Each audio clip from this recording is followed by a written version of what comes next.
sant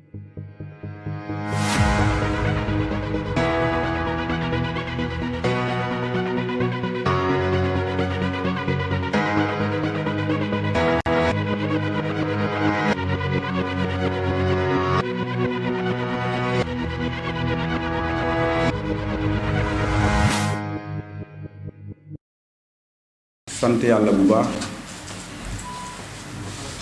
di remercier toute l'assistance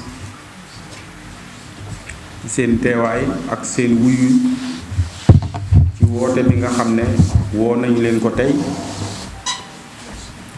pour war a wax ci actualité bi nga xam ne moo am ci réew mi depuis quelque temps.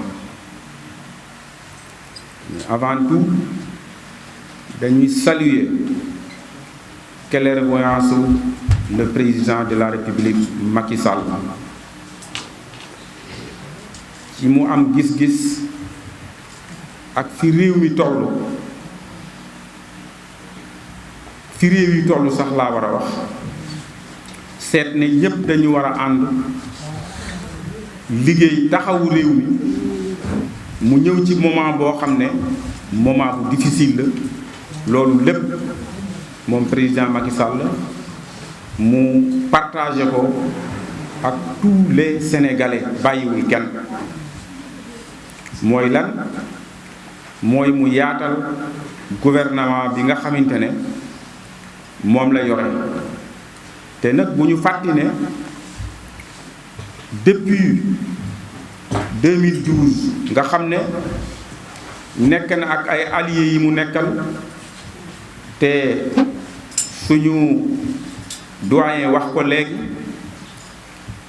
alliés yooyu àndoon ak moom muy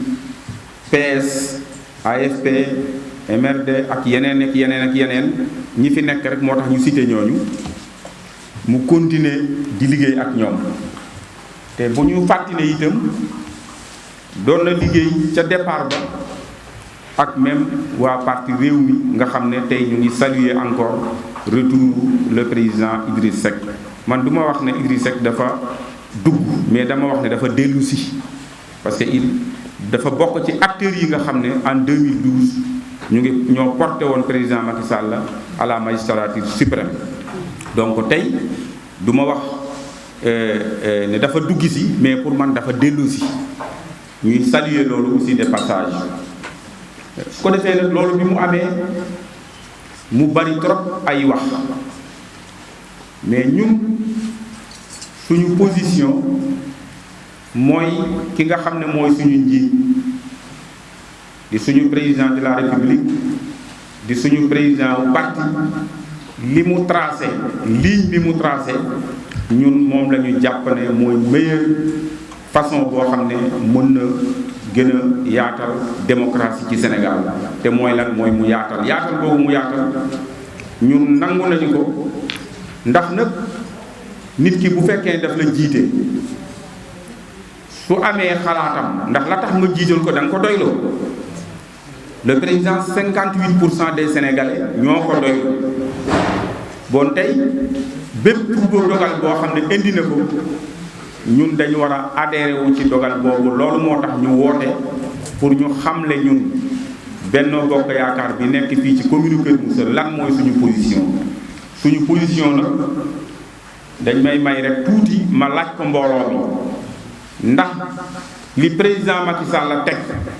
muy gouvernement d'élargie mu yaatal ko dugal ci ñeneen ñun commune Kër Moussa d'accord nañ ci wala leen buñ ci d'accord ne ñëpp ko jël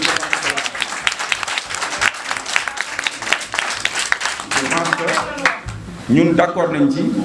parce que nag nit ki bu la jiitee xalaat naa ne ki la jiite sax julli su fekkee ne bu sëggee laa damay àbbu waxu kenn ku bokk ci ñun koo xam ne souvent damay jël lu bari ci ay waxam ndax nit ki bu la jiitee bu sëggee bu sujjóotee nga taxaw bu sëggee nga siggi kooku mënul nekk ki la jiite xalaat naa ne imaam bi bu sëggee da ngay sigg bu siggee nga siggi ainsi de suite bu juumee nag nga sàbbaal ko waaye feek juumul da nga ko war a topp am de kon nag loolu moo tax li président Macky Sall dogal ñun amuñu ci lu ñuy commentaire lu dul accepté nañu ko à 100% te lii wane na laa aussi may saluer ñu bees ñi nga xamante ne ñëw nañu fekk ci président Macky Sall te ki ma ci gën a mën a citer mooy suñu frère le président Idriss Seck ak ñi mu àndal ñëpp ci acte bi nga xam ne pour man acte de citoyenneté dëgg moom moo mën a tax nit def lii ndax ku xam Idriss Seck xam fi mu toll ci politique su doxee tey ba mu dellusiwaat ñëw di ànd ak président Macky Sall gis nañu ne loolu li tax mu def ko mooy xam ne réew mi ñun ñëpp ñoo ko bokk ñoo war a ànd pour liggéey ko te loolu dafa war a wàcc ba ci base bi ci suuf. di saluer aussi retour ñi nga xam ne c'est des ministres nekkoon fii nekkatuñ ci gouvernement bi commentaire bu ne ñu def ko ci waaye xalaat naa ne démb wala bërka démb bi président Macky Sall la wootee secrétariat exécutif national leer na ne ñooñu waxuñu dara li président Macky Sall la ñu wax muy kan ku ci mel ne Mohamed Boun Abdallah Dionne Oumar Youm Aly Ngouille Ndiaye Amadou Ba ñoom ñëpp ñëw nañu ci wetu président Macky Sall ñëpp gis leen ñu def déclaration xamle seen ancrage ci parti bi xamle aussi seen nekk ci wetu président de la république. loolu nag li muy wane mooy li ñuy commentaire yëpp ñooñu ñu ngi ba tey ñu ngi ànd ak président Macky Sall loyalement. ñun nag suñu ànd ak président Macky Sall faw ñu leeral ko dañu ànd ak moom ngir intérêt suñuy population te loolu yàlla mu ñu ciy dimbali ndax bu ñu fàtti ne dañu nekk ci commune boo xam ne dafa xaw a doy waar ndax ni mu bindoo la commune de Kër Moussa bokk na ci commune yi gën a mag ci Sénégal mais bokk na ci commune yi gën a compliqué parce que mu ngi bokk ci commune yi nga xam ne dañu ëmb commune ci biir pour ñu ko xamul tey boo xoolee la commune de Pout mu ngi nekk à l'intérieur de la commune de Kër Moussa loolu rek ay jafe-jafe la mais tey yàlla dimbali nañu la majeure partie ci suñuy dëkk yi li ñu ci président digoon def na ko ñun aussi war na ñu delloo ko njukkal waaye nag bu ñu fàtti ne depuis ñu ànd ak président Macky Sall 2016 à nos jours passé nañu fi 4 élections yoo xam ne dañ ko gagné haut la main en commençant par le référendum ak la ca xewoon yëpp yàlla dimbali ñu remporté ko mu ñëw élection au conseil des collectivités territoriales mu fab Kër Moussa dénk ko tête de liste départementale bu Thiès yàlla defal ñu ci ndam lu rëy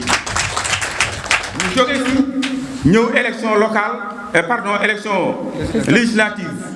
en 2017 ñu gagné ko haut la main malgré que ñun amuñu ci benn candidat ñu ñëwati en 2019 enfin pour les élections présidentielles Kër Moussa distingué wu ci am résultat boo xam ne yaakaar ne dans le département de Thiès kenn du ko weral liggéey boobu nag dañ ko fas yéenee continuer tant que ñu ngi dese benn noyyi ci kaw suuf ànd ceeg suñu partenaires yi pour que président Macky Sall yaakaar bi nga xam ne am na ko au niveau de Kër Moussa yaakaar boobu toujours muy gis lu kawe njortam te yaakaar naa ne loolu mooy continuer donc ñu ngi remercier tous les militants sympathisants les chefs de village les femmes les jeunes ñoom ñëpp teew nañu ñu ngi leen di sant di leen gërëm di leen xamal nag ne liggéey bi nañ ci nekk guddi ak bëccëg sax ci on tend vers des élections mais damay wax toujours ne même si les élections s'organisent demain on va gagner incha allah pare nañu pour dem élection ak waxtu wu mënti doon te biir nañu ne suñ ci demee ak coalition bi ñu àndal muy Benno Bokk Yaakaar pour ne dañuy gagner élection yi kooku nekkul ordre du jour ma am sax précision bu ma def foofu avant ñuy def point de presse bi alliés yi nga xam ne ñu ngi fi yëpp informé nañu leen même suñu allié réew bi par le biais de seen secrétaire général nga xam ne moom la ñu xam gii ñoon woo nañu ko waxtaan nañ ci ak moom amoon nañ intention sax pour fekk ndaje mi ça aussi dama koy remercier ci loolu mais xam nga parti du yow rek yow yaa ko yor dafa am ñu mu àndal peut-être des nañu ay réglages yoo xam ne ci la ñu nekk mais toujours ñun dàq ñu ne war nañu mën a ànd ak ñoom parce que le président Macky Sall bu mënee ànd ak président Idriss Seck yaakaar naa ñun ñi nga xamante ne ñoo di seen njaboot war nañu mën a organiser wu pour dimbali leen ca lool parce que ñoom li ñu bëgg ñu jàppale leen ci nan lañ leen ciy jàppalee mooy ñoom nañu ànde ca kaw ñun ñi ne ci ñu ànde ko noonu pour mën leen a dimbali. donc ñu ngi remercier ñëpp di sant ñëpp di gërëm ñëpp vraiment di ñaan yàlla itam suñu ndaje mi yàlla bu mu nekk suñu mujjug ndaje lii déclaration bi la ñu bëggoon def pour ñëpp xame ko noonu ne li nga xam ne président Macky Sall def na ko yaatal gouvernement dugal ci ñeneen loolu ñun ànd nañ ci à 100% te dinañ ko ci soutenir lépp loo xam ne mën nañu ko taxawu daañu ko taxawu ministres yi nga xam ne ñoom la fi teg ndax jàpp nañu ne c'est des ministères de la République yi nga xam ne ñoo fi nekk ñu nekk APO ñu nekk feneen ñun moom la ñu yemal li ñu amal solo rek mooy ñoo xam ne dañuy liggéey dans l'intérêt du pays. Je vous remercie. Merci. De la commune, notre soutien, notre adhésion à la politique définie par le président Macky Sall, à savoir former un gouvernement élargi où l'opposition et d'autres forces y entrent dedans pour que le Sénégal aille de l'avant. Là, vraiment, nous remercions le président de la République, Macky Sall, et nous le soutenons aussi sur cette démarche. En ce qui concerne la rentrée d'Idriss Seck dans le gouvernement, je dis que c'est un retour. N'oublions pas que le parti Rewmi fait partie quand même de la coalition qui a porté le président Macky Sall en 2012. Il y a des divergences politiques qui a fait qu'il y a une séparation. Aujourd'hui, il y a une retrouvaille entre les deux leaders, entre les leaders. Je pense qu'il y va de notre intérêt en tant que militant, en tant que membre de parti, vraiment d'aider nos dirigeants vraiment à consolider cette retrouvaille pour que le Sénégal aille de l'avant. Nous le saluons très bien et nous comptons aussi toujours travailler avec nos frères, nos camarades du parti Rewmi ici dans la commune de Keur Moussa. Peut-être il y a des préalables à régler, c'est normal parce que c'est ça la politique. Voilà. Également, vous avez fait un rappel par rapport aux élections précédentes que vous avez gagnées. Oui, je dis que grâce à Dieu, nous avons passé quelques 4 élections depuis notre collaboration avec le président de la République, à savoir le référendum, l'élection des hauts conseillers, bien que